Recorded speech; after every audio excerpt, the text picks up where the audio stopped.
Learned from lower courts, federal courts, that the administration should have been moving this funding as well. There's no question that this administration should not have been moving forward and should not have allowed the funding to lapse. Now, President Trump made a deliberate choice to leave families hungry, to leave families without food. His choice. The courts were absolutely clear that this legal authority existed. Even the Secretary of the United States Department of Agriculture, weeks before the program was put on hold, had the justification and had the plan on the website, which magically disappeared and was pulled down when the cruelty was set to begin. What President Trump did was fight to keep food away from families who are already struggling, creating more chaos, more confusion, which has been what we've been seeing day in and day out. Now, in July, congressional Republicans passed something called the Big Beautiful Bill, I think is what they called the thing, right?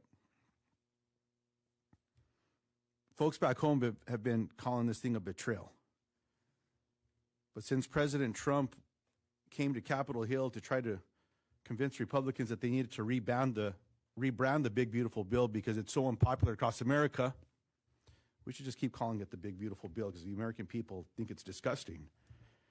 Now, as it pertains to SNAP and why we're here today, the Congressional Budget Office estimates are about $187 billion is what Republicans cut from food programs.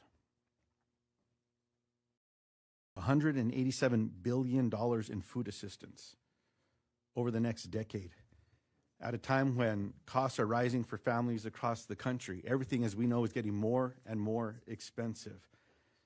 And that's quite honestly why we're here today. For half a century, our nation has upheld a bipartisan promise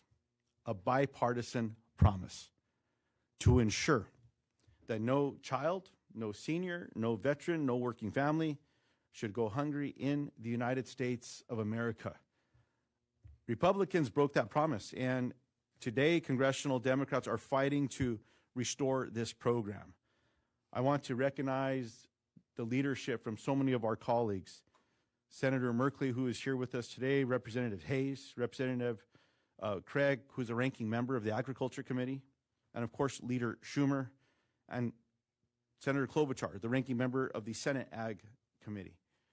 We are introducing legislation that restores food security for American families and farmers, to fully repeal the Republican cuts to SNAP, restore food security for millions of Americans. SNAP puts food on the table for 42 million people across the country. They're not strangers. These are friends that we all know, coworkers, people that we might go to church with or go to a ball game with, kids that you know. If you have children who are in school, they might play with your kids. Your kids probably play with them. This is an American issue. There are people across the country who you probably stand in line with when you're checking out at a grocery store. Everyday folks. Right now, they face the real possibility of going hungry because of the choices made by President Trump and congressional Republicans. Now, this year, many of us have visited food banks and met with families, farmers, ranchers, all across our states, and for me, all across New Mexico. They told me how essential SNAP is to caring for their children, getting through the week, or just keeping their businesses open. When SNAP is cut, real people suffer. Our constituents suffer. These families are doing everything they can. They're working hard. They're raising children. They're caring for loved ones. They're just trying to build a better life. They deserve a government that helps them put food on the table, not one that takes food away. My Republican colleagues have chosen to let their constituents go hungry. My legislation will stop that. We must ensure that no child, no senior, no veteran, and no hardworking family is denied the basic dignity of a meal. I want to recognize my colleague from Oregon who has been steadfast on providing clarity to the negative impact to the American people coming from this administration and from ugly legislation like the Big Beautiful Bill. Senator Merkley, United States Senator of Oregon. Thanks. Thank you so much, Ben Ray. And Senator Lujan's state and my state of Oregon are two of the three states that have the highest SNAP participation. and we're so acutely aware of the impact of the cuts to this program on the folks in our respective states. The third state is Louisiana. You know, a week from today, most of us will be gathering with our families for Thanksgiving. And it's a time where food plays a central role as we celebrate together the blessings that we might have had. But in all too many households across this country, that Thanksgiving table is going to be pretty bare. Back when I was in high school, my high school organized a food drive in November before Thanksgiving. We had an assembly right before Thanksgiving, and we would line up all the Campbell soup cans and little sculptures and displays and try to get every single student to participate. And in my senior year, I was the organizer of that food drive. I live in a blue-collar community, and I was canvassing houses for food. I figured if I'm organizing the food drive, I better make sure I put extra effort into going door to door. And I come to one particular house, and the woman who answered the door, and an older woman, she heard me ask if she would like to contribute to the food drive. And she paused, and then she said, "The only cans I have in my cupboard are the cans I just brought from the food bank." And I said, "Oh, well, of course, the whole goal is to restock the food bank. So thank you very much, and I'm glad you were able to visit the food bank. We want to make sure other families are able to get food because the demand on the food banks is very high when winter comes." She said, no. She says, "I have to contribute." And she brought me into her house, and she opened up her cupboards, and they were completely bare except for this set of cans that she had just brought from the food bank. And she insisted that I take one of those cans. And I think about how, because she understood that there are other families in the same state she was in, she was ready to open her cupboard and donate a little from what she had. But we're living in a world now in America where too many leaders do not connect with that world. It's a philosophy of, if you will, the red carpet for the rich and the red tape for the poor. And all this year, Trump has been pursuing a Make America Hungry Again agenda. In January, he froze the funding for SNAP and Meals on Wheels. In March, he slashed $1 billion from farm to school lunch programs. In April, he implemented tariffs that raised the cost of food. In July, he cut almost $200 billion from SNAP. Why? To fund tax breaks for billionaires. And in November, he illegally refused to fund SNAP benefits even when the courts ordered him to do so. This bill, and I'm pleased to ally myself with my colleague from New Mexico and all of these champions to take on hunger across America. This bill is about saying that's wrong. It's wrong to have great Gatsby parties for the rich and bare Thanksgiving tables for vulnerable, struggling families. So those cuts need to be restored, and this bill will do it. And we should have 100 senators and every member of the House signing on to make this happen, and I hope we will. United States Representative Hayes. Good afternoon. I'm Congresswoman Johanna Hayes from the state of Connecticut, and I am honored to be the lead along with Ranking Member Angie Craig on the House side for this legislation. But this is a very familiar place for me. I have pushed back against SNAP in the Farm Bill negotiations, in the debt ceiling negotiations, in every budget that we've passed since I've been in the Congress. We saw very recently how fragile food security is in this country when just the delay of SNAP benefits put so many families at risk. But we are not beyond this crisis, because once the provisions from H.R. 1, the One Big Beautiful Bill, kick in, more families will be at risk. We keep hearing about the 42 million American children the 42 million Americans who are affected by SNAP. But what I'd like for you to consider is that 39% of that number is children. When I came to the Congress, I asked for two committees on purpose, the Committee of Education and Labor and the Committee of Agriculture. As a classroom teacher, I understood that hungry kids don't learn, and nothing that we do in a school matters if kids are hungry when they get there. And that has guided my work. But not just as a member of Congress, I happen to be a member who is deeply aware of how those dots connect. I grew up in a family that relied on SNAP. As a young mother, I made the decisions that many of these parents are making today about whether they pay a bill or buy groceries. I know what all this means. Right now, we are looking at devastating cuts, but I think that there really isn't a true appreciation for the reciprocal impacts of these cuts. If families and children lose access to SNAP, they automatically lose their categorical eligibility for free and reduced lunch. Parents who would otherwise not have to apply for WIC would have to apply. So we would see children hurt across the spectrum. In the United States of America, in 2025, we have the ability to feed children. These are policy choices. And the fact that at the exact same time, $187 billion was cut from SNAP programs, tax cuts for the wealthiest, most well-connected individuals and corporations.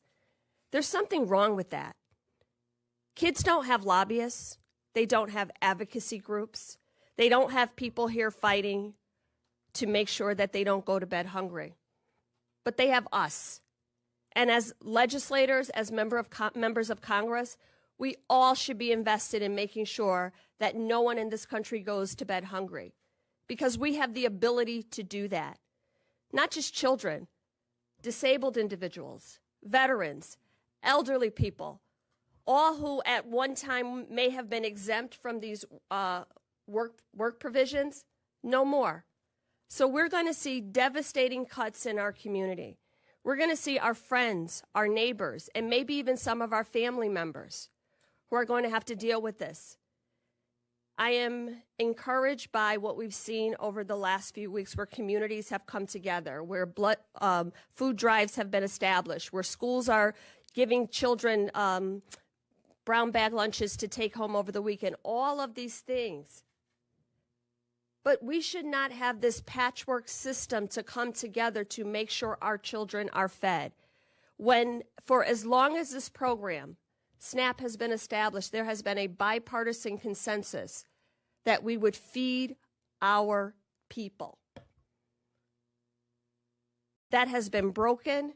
That is something that we've seen time and time again that is under attack. And just because the benefits went out in November, I am happy that you are all here to make sure that the American people know that this fight is not over. And as for me and my time in Congress, I will continue the work to make sure that our children in this country are fed, and everybody for that matter. And with that, I'd like to introduce the ranking member of the House Agriculture Committee. We're going to go to leadership. So, Democrat. I may have to pop out. I have a markup as well. I'm sorry. Don't worry, I was about to defer. Democratic leader of the United States Senate, Chuck Schumer. Thanks, Shauna. Immediately. Sorry about that, but I got to go to the floor. Thanks, Angie. Okay, thank you. I want to thank Ben Ray Lujan, a great leader of our subcommittee in charge of food. Senator Klobuchar couldn't make it, but is on our side. She's ranking member of Agriculture, and Jeff Merkley was here. And I want to thank our great Congress members, Johanna Hayes, who just left, and Angie Craig, the ranking member of the Ag Committee, who does such a great job fighting for kids' food. And I want to thank Crystal Fitzsimmons, who knows more than just about anybody what this fight is about. And we thank you for your work at Food Research and Action Center. Well, SNAP isn't an abstract policy. It's not just a number. SNAP is food. SNAP is dignity. SNAP is survival for over 42 million Americans. 42 million Americans.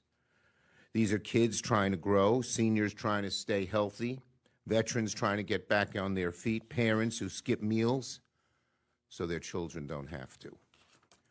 This summer, the Republican Big Ugly Bill was the single largest cut of federal food assistance in our nation's history. Excuse me. Today, we're introducing legislation to reverse these disastrous and deadly cuts and restore food security for millions of Americans. Republicans ripped food off the table. I mean, this was cruel. It was heartless. Previous Republican administrations never did this. Food off the table of millions of families. Why? To give tax breaks to billionaires. Now, I don't have anything against billionaires. They made a lot of money. God bless them. But they don't need a tax break, period. And they certainly don't need a tax break at the expense of hungry kids. Hungry kids. But it wasn't that they didn't even stop there. During the shutdown, the Trump administration did something no administration in modern history has ever done. They pit hungry kids against sick kids. Oh, they used them as hostages during the shutdown. They marched into court twice to block families from receiving SNAP benefits, and it goes further. Now Brooke Rollins, the secretary, is threatening to make millions of low-income Americans reapply for food assistance. We know what they're up to. These are poor people. They're struggling. And they want people who actually deserve it not to be able to fill out the forms properly so they can cut them. It's vicious. It's nasty. It sucks. So, with Thanksgiving right around the corner, the food banks in my state, and I'm sure in every other state, are just overwhelmed. American families are continuing to struggle as grocery prices hit a record high, $1,000 a month for an average family of 4. Imagine that. Because of Trump's tariffs, his disastrous policies. Food is not a political issue, never has been until the Republicans made it that way. It's a moral issue.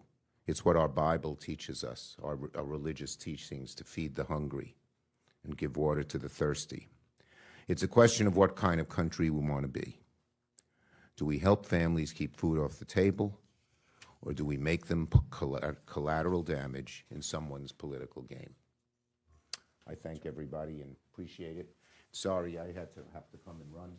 Thanks, Angie. Thanks, sir. The ranking member of the House of Representatives Agriculture Committee, Representative Angie Craig.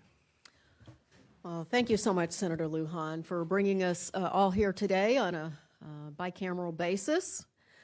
The $187 billion cut to SNAP benefits that my colleagues describe are absolutely staggering. And make no mistake about it, the entire intention of those cuts is to kick people off the program and to shift those costs to the states, which Minnesotans are starting to understand is going to increase their property taxes. Because in 10 states across this country, it's the counties who have to fund both the administrative and the actual cost of SNAP. The paperwork, the red tape, the hoops that Republicans want to make hungry families and seniors jump through just to secure $2 to help cover the cost of a meal during one of the greatest affordability crisis in our country as it relates to food cost is absolutely egregious. By cutting the heart out of SNAP, that wasn't good enough for President Trump or his administration. And that is truly terrifying, truly horrifying, and frankly, it pisses me the hell off.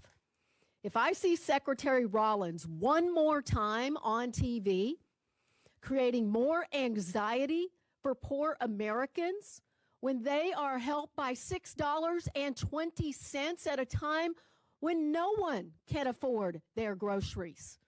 Just think about what Americans are about to experience over the Thanksgiving holidays as they go to their local grocery store to try to put the family Thanksgiving meal together. At the same time, they're opening their portal on their healthcare account, and looking at their health care premiums going up dramatically. During the longest government shutdown in history, President Trump and Secretary Rollins chose to illegally withhold food assistance from 42 million Americans, including 16 million children. Think about what kind of heartless person you would have to be to withhold food from 16 million children. Our community stepped forward to try to close just a little bit of that gap, but it's absolutely disgusting, and they show for sure who they are. At the same time, Secretary Rollins goes on TV and talks about all the fraud. Folks, this most effective anti-hunger program in our history has a fraud rate of 1.6%. It's actually one of the most effective, well-run programs in the country. And by the way, folks, guess who runs it? Our states. Our states run it. And when they make mistakes in error rates, you know what happens? They have to pay a fine and create revenue to the federal government. You know what else? There are already work requirements in SNAP. The bullshit this administration is peddling is egregious. When congressional Democrats, 26 attorneys general, and 2 federal courts said they needed to help feed America, the Trump administration appealed it all the way to the Supreme Court.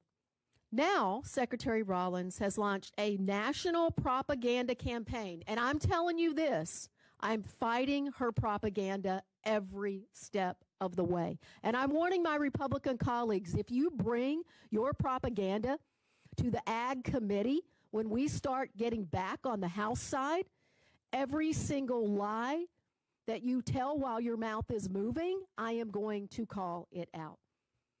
We need Republicans to show just a little bit of compassion.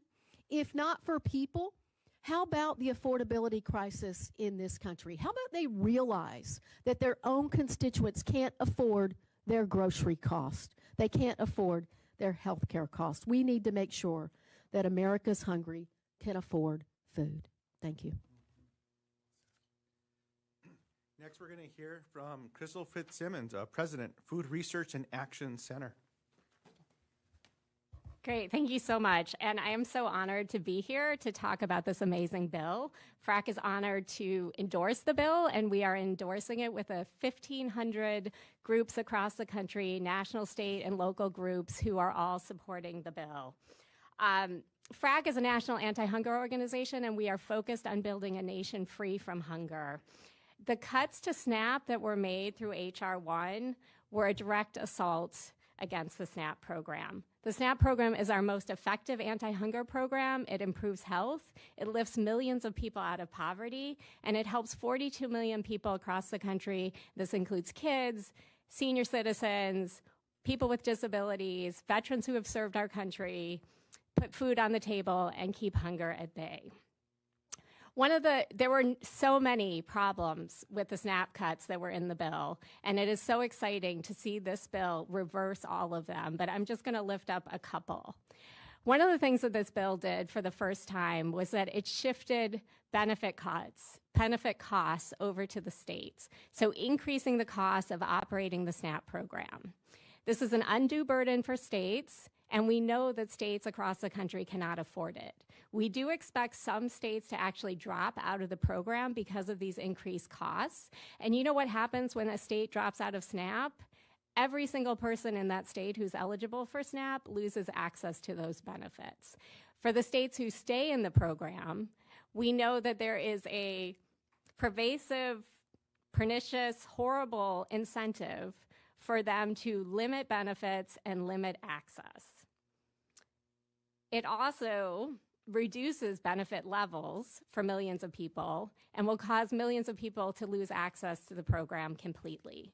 The time limits that have been placed on new groups, including veterans, youth transitioning out of foster care, older adults, parents with kids who are 14 and over, those are going to start hitting in a couple months. And so families are going to start losing benefits in a few months because of this bill.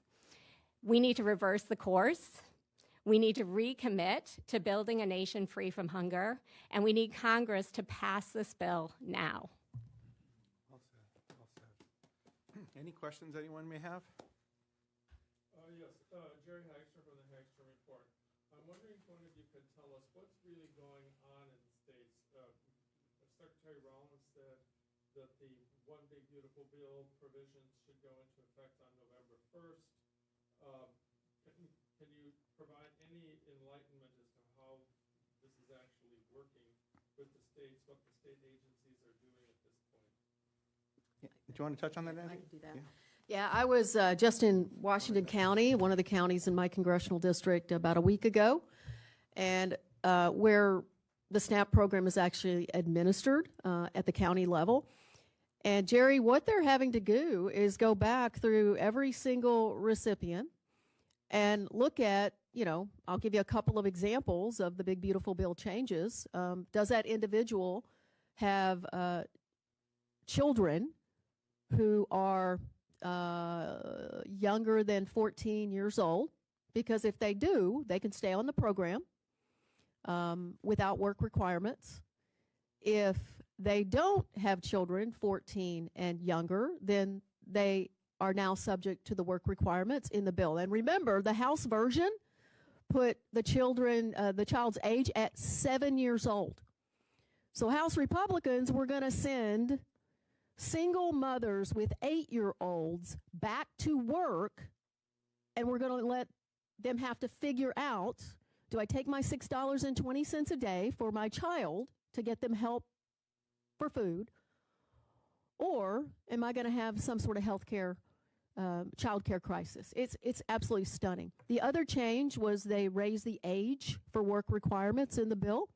So literally, from a state level, they are causing so much red tape, burdensome work. And keep in mind, no one who is able-bodied today can stay on the SNAP program for longer than 3 months. This is ridiculous. There are work requirements already. Able-bodied adults can only be on the program for 3 months for a certain period of time. They're already, it is one of the actual most well-designed programs. And remember, the goal is to get people off SNAP in the end. So if that's Republicans' goal, to get them off the SNAP program, to drive them off with all these new requirements, how about they just raise the damn minimum wage and index it to inflation?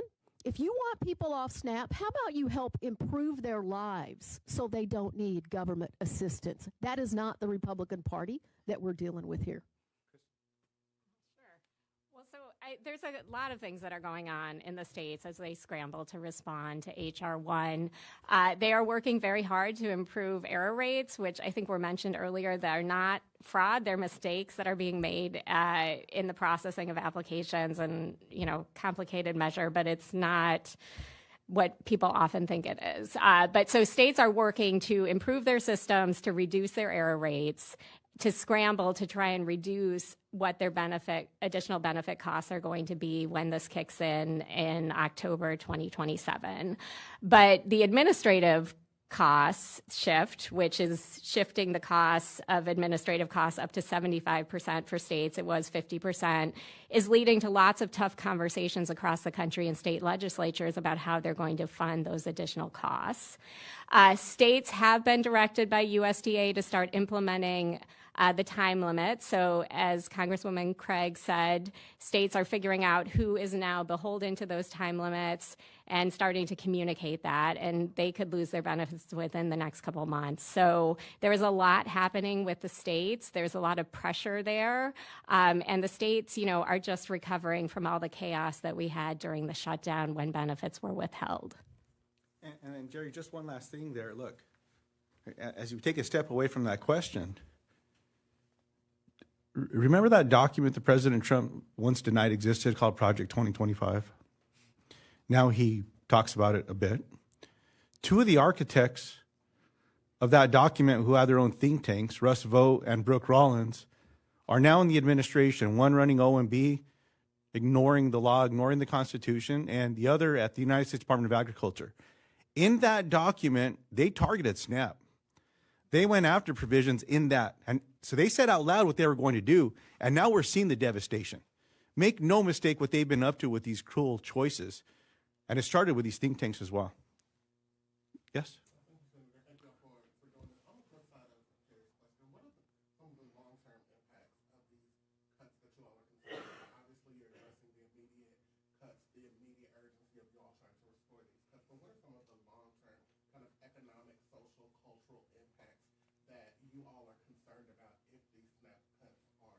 Yeah, Crystal, you want to jump in there first? Sure, I can talk a little bit. Well, we know that SNAP reduces healthcare costs. We know it improves health. We know it improves birth outcomes for babies.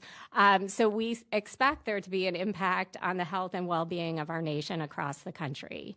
We also know that there is an economic impact of SNAP. For every dollar that somebody spends on SNAP, it generates up to $1.80 in economic activity. So that is really important in local communities. We know how important SNAP is to support local rural grocery stores, and so we're worried about that as well. So I think it's fair to say that there are huge hunger, health, economic concerns about moving forward with a $186 billion cut to SNAP. Yeah, I'll just add that, this ends up being another war on family farmers that the administration is waging as well. $187 billion cuts to SNAP is $25 billion in direct revenue hit to America's family farmers. It's less food that is going to be purchased. It's jobs that will disappear because there's not as much food being driven to the retailers, the grocery stores, the workers who put the food on the shelves. This is an entire ecosystem that, of course, starts with the food grown by family farmers and ends with feeding hungry Americans. And so, this administration continues to demonstrate over and over and over again that, in fact, they don't love family farmers. In fact, they continue to decimate their markets, export markets, domestic markets. They're not expanding. Farm-to-food programs in our nation's schools, USAID, all of it adds up, and the SNAP program is $25 billion in direct revenue to family farmers that's gone, period. And just to add a little bit to that component that Representative Craig so eloquently described with local farmers, it's not just the devastation to the SNAP programs. It's all of the other decisions that have been made by the Trump administration and Secretary Rollins leading up to this. One of the first cuts announced when Elon Musk was still around was a cut to a program that worked with local farmers and ranchers that had contracts with food banks to get them their local food. Well, these farmers and ranchers don't just decide 1 week into the next what they're going to grow or what they're going to raise. They enter into these conversations and negotiations a year in advance. They change who they're going to sell their food to, how they're going to grow, what they're going to grow, and what they're going to get product to market. Well, from one day to the next, a program that existed and contracts that had already been signed were eliminated. That was blow number one to local farmers and ranchers. When you talk about the negative impact to this particular program, well, it hurts every corner of the United States. It's going to devastate in rural communities. Now, the reason I say that is think about rural grocery stores. So the cuts to health care already, the elimination of Medicaid dollars at the federal level by that big, beautiful bill is going to hurt rural health clinics. No one's been talking about rural grocery stores. I don't know, over 10%, 20% of the revenue that goes to these local grocery stores comes from SNAP beneficiaries. Think about the smallest towns all across America who work hard just to get that grocery store. I'm thinking of an incredible little co-op that was started in a small town in New Mexico because the other grocery stores left. So they said, we're going to do this. And you know who's going to be the owners of this thing? The farmers and ranchers that are supplying the food to it. What happens when these programs go away? Those rural grocery stores close. Now folks are having to travel not 30 minutes to get to a grocery store, but hours to try to find local food. I mean, it's problem on problem, but the devastation of farmers and ranchers, it is real and it needs to be understood. Think about the wellness to kids, just to grow up healthy. I mean, there's probably a lot of coffee drinkers in this room. How do you all feel when you don't drink your coffee in the morning? Can you imagine not getting food in your belly? How are you going to function? How are you going to work? What does that mean to your well-being when you're a young child and just trying to get through the day and learn? It's devastating. So I don't know that there's enough emphasis to describe the pain that has been intentionally sent to families in every corner of America and families that live in rural parts of the country like I do. This is horrible. Last question?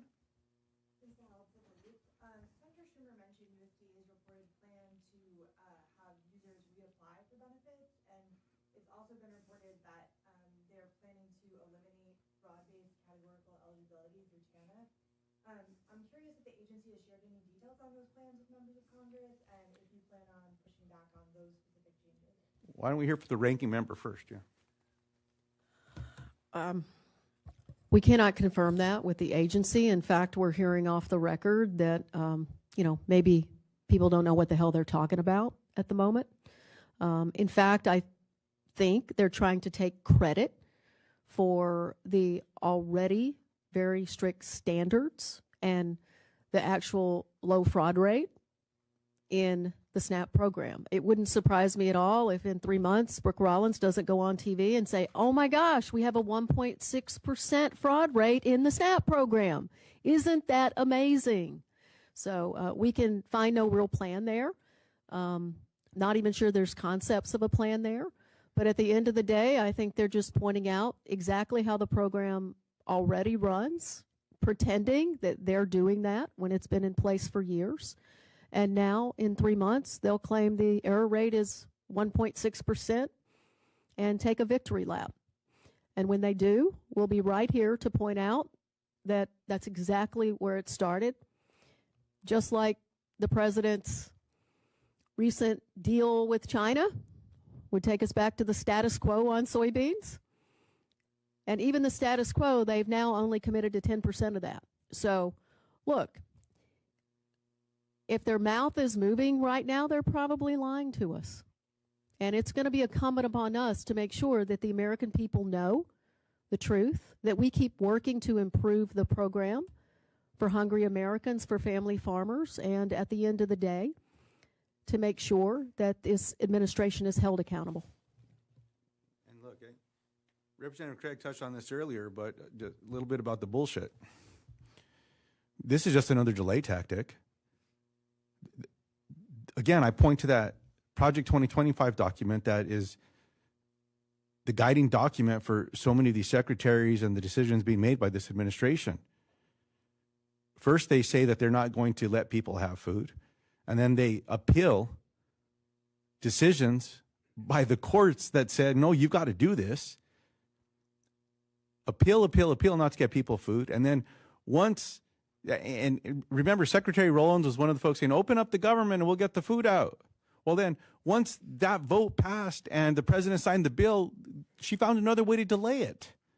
That's all the nonsense that we're seeing here is one decision after another coming from this administration that's raising the cost, the tariffs, hitting local farmers and ranchers as well, the cost of implements, fertilizer, whatever it is. Food's getting more expensive. Keep people from getting food, delay it more and more, and then try to show that there's some BS savings here. I can't say BS anymore, huh? Bullshit coming from these folks. And that's just what we're seeing time and time again. It's just so frustrating to see what's coming out of this stuff. But Angie, do you have something else? I was just going to say, I'm glad it's permissible to say bullshit in the Senate.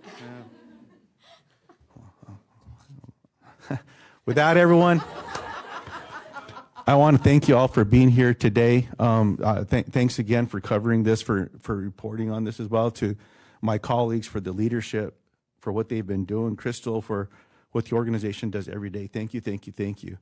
Whether you're Democrat, you're Republican, conservative, liberal, progressive, whatever it is, y'all, there's a better way to do things in this country, and this is not it. Thank you for telling these stories and for making sure people understand what's really going on in this place, because it's not on the up and up.